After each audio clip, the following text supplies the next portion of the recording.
एक आखिरी खत। पार्ट 2। महक पूरी रात सो नहीं पाई।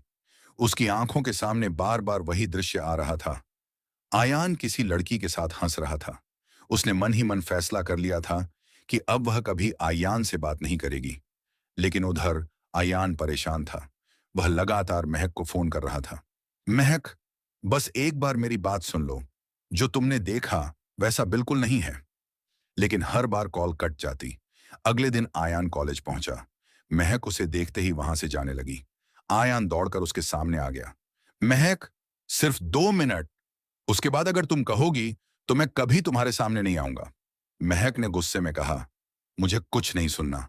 मैंने अपनी आंखों से सब देखा है। इतना कहकर वह चली गई। आयान वहीं खड़ा रह गया।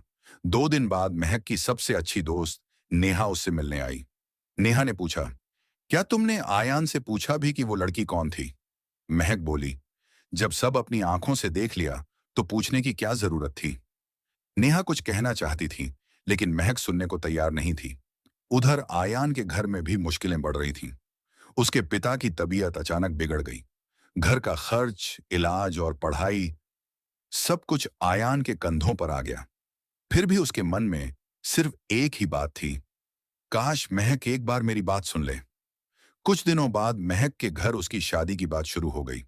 उसने मना करने की कोशिश की, लेकिन उसके पिता बोले, बेटी, हमने जो फैसला लिया है वही तुम्हारे भले के लिए है। महक चुप हो गई। उसी शाम आयान ने आखिरी बार महक से मिलने का फैसला किया।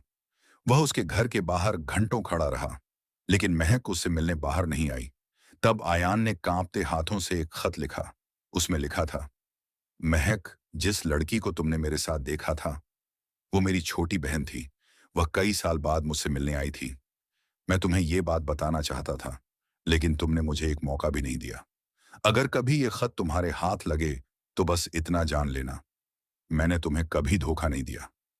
अयान ने वह खत महक के नाम छोड़ दिया और बिना पीछे देखे वहां से चला गया। लेकिन क्या वह खत महक तक पहुंचेगा, या किस्मत एक बार फिर दोनों को अलग कर देगी? जानने के लिए देखिए एक आखिरी खत, जो शाकंड पार्ट 3।